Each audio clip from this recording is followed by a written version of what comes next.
The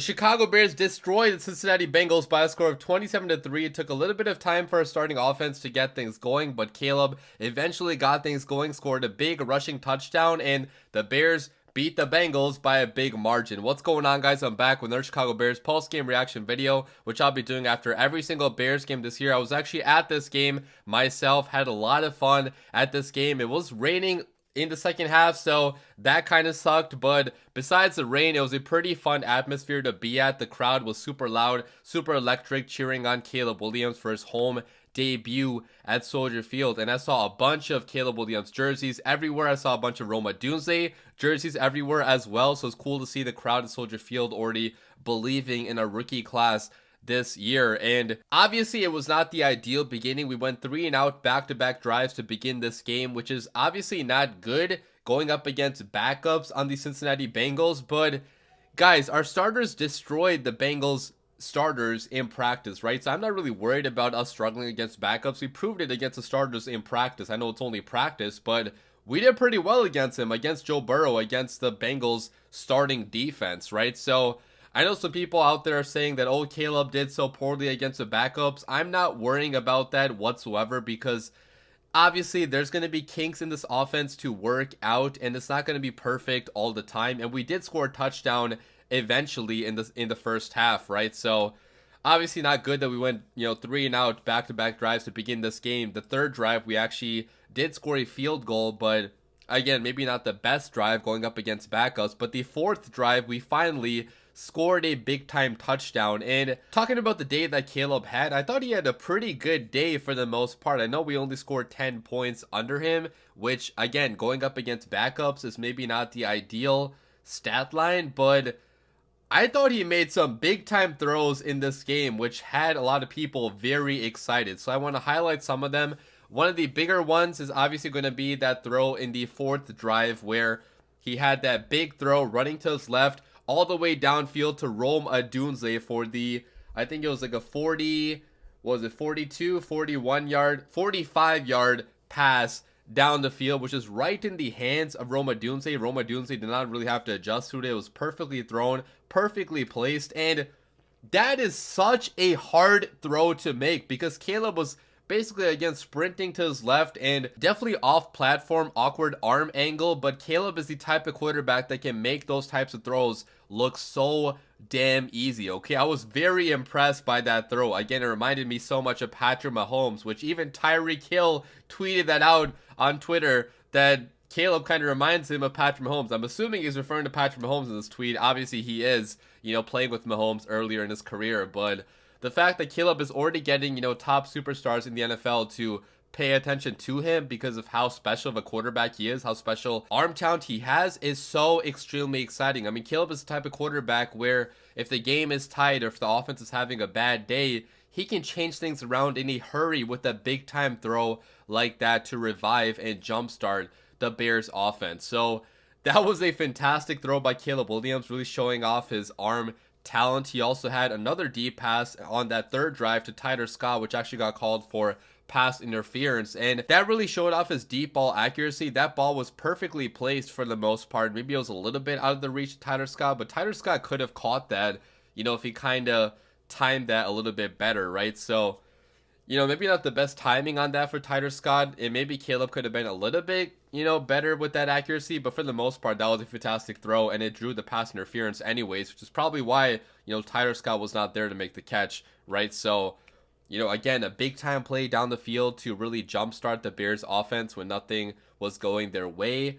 I also want to highlight the play he made on that fourth drive on that touchdown after the big throw to Rome Odunze. Eventually, he had a play where he had to buy a little bit of time, and running to his left, breaking multiple sack attempts, runs in for the touchdown, which reminded me a little bit of Justin Fields, the ability to make a crazy rushing touchdown happen like that. That was pretty damn cool. It really reminded everybody that Caleb is a fantastic runner of the football as well. Okay, when he has to run with the football, he is going to do so and score touchdowns for the Bears running, when he has to. Now, obviously, he stated that he wants to be a passing quarterback first, which is obviously ideal. As a quarterback, you want to be throwing the football for the most part, but every once in a while when you can't really get anything going through the air, running the football with the fantastic speed that he has is going to be very beneficial. So that was a really good play by Caleb Williams. He also had a play, I think it was on the third drive possibly, where Caleb again bought time running to his right, trying to keep his eyes down the field. He found Rome Odunze open in the back right corner of the end zone for a split second, but Rome Odunze had his feet out of bounds on that catch. That would have been a fantastic touchdown. That was a really good throw by Caleb, but Rome for some reason had his feet out of bounds there. So maybe not the best awareness for the rookie receiver there, but he is a rookie playing at Soldier Field for the first time, so I'm not going to blame him that much. And it's good that starters played in this game to get these kinks out when the game does not matter, right? That's why I'm so happy the starters were playing in this game, because you can work stuff like this out when the game result does not matter whatsoever, right? So that should have been a touchdown. It was a pretty good play by Caleb Williams, and overall Caleb finished this game going 6 for 13 for 75 passing yards, 0 touchdowns passing, 0 interceptions, but he also had one fantastic rushing touchdown. He did get sacked one time, and Caleb blamed that sack fully on him. He said that he tried to do a little bit too much on that play, so good on Caleb taking accountability for that sack. But overall, I thought Caleb did pretty decently, even though his stat line does not suggest it. Only going, less than 50% passing against backups. If you did not watch this game, you'd probably think Caleb did not have a good day, but he made some big time throws, man, down the field, and he definitely wasn't perfect. He still has room to grow like any rookie quarterback is going to have, but I thought Caleb did show some of his special abilities in this game and made Bears fans pretty damn excited. Talking about the rest of the offense, I'm talking about the rushing offense. So DeAndre Swift did not play in this game for whatever reason. So our starting running back did not play, but Khalil Herbert did get a bunch of carries in this game. He went 5 carries for 31 rushing yards, had a big time run in that first half, which really helped the Bears score on that drive, which good run by Khalil Herbert, good blocking on that play as well. Rome Odunze had a end around type play, which he took for 16 rushing yards. So good to see that creativity out of, I was going to say Luke Getsy, out of Shane Waldron, to use Rome Odunze on the end around, which really, again, jump-started the Bears offense when nothing really was going well for us in that first half. Velus Jones had a lot of carries, but didn't really do that much with them. He went 6 carries for 13 rushing yards, only averaged 2.2 yards per carry. Pretty bad day by him. And talking about the Bears receivers, Dante Pettis probably had the best day out of anybody, okay? He had a fantastic connection with Tyson Bagent in this game, scored 2 touchdowns. So really good game, honestly, by Tyson Bagent and Dante Pettis. They connected multiple times in this game. Tyson was pretty accurate with the football, so it was good to see Tyson really, again, show why he is the QB2 on this team. I think he will be the backup quarterback on this team because I think he has the highest potential being the backup quarterback, more potential than a Brett Rippon does. And Brett Rippon barely played in this game. Brett Rippon only attempted 4 passes for 53, passing yards. Austin Reed did not play at all in this game. But again, Tyson Bagent I thought looked pretty good in this game. He had 87 passing yards, 2 passing touchdowns, 0 picks, 0 sacks as well. But that's the offense. Talking about the Bears defense, they had a hell of a game. Only allowed 3 points the entire game. Okay, the starting defense and the backup defense completely dominated this game, as they should have, going up against backup players on the Cincinnati Bengals. Okay, the starting defense did not allow much of anything. They did allow, I think, 3 points in this game.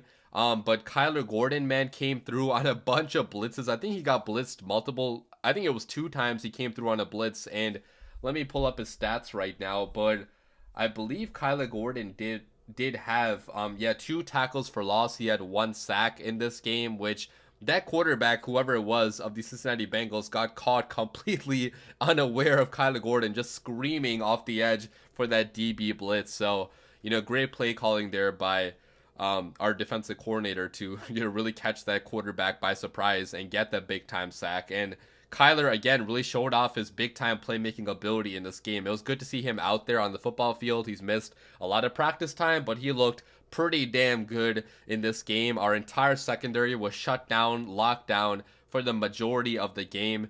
barely any big plays going down the field for the Cincinnati Bengals. The run defense also was pretty solid in this game. I thought Daniel Hardy really stood out again in this game. He had 2 tackles for loss. He had 1 sack. So Daniel Hardy is really making a case to make this roster. He's been having a pretty good training camp and preseason. Besides that, only Kyler Gordon had a sack, so we did not really get that many sacks on the quarterback. But if you only allowed 3 points the entire game, you had a pretty damn good game. Terrell Smith had a big time interception. I think Kyler Gordon came through on some pressure on the quarterback, and then the quarterback threw a terrible ball, just like basically lofted it up. Terrell Smith came through for the interception, so that was a big time play by the Bears defense. And overall, this defense, both the starters and the backups, make Bears fans super excited, because I think it's going to be a very good defense this year.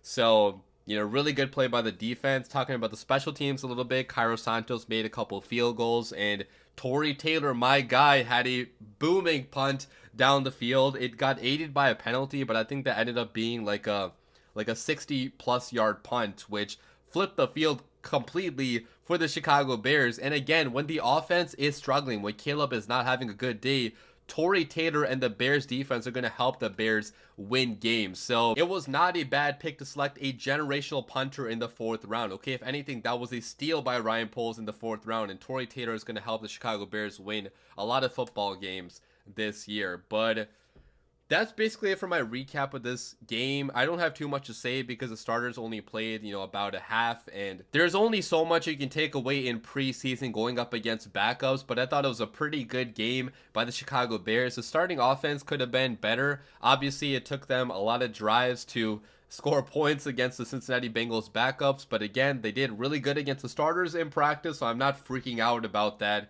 it took them a little bit of time to really get things rolling. I had a lot of fun being at this game and watching the Bears, and I cannot wait for this upcoming season. It's going to be a lot of fun. Leave your comments down below, guys. As always, bear down.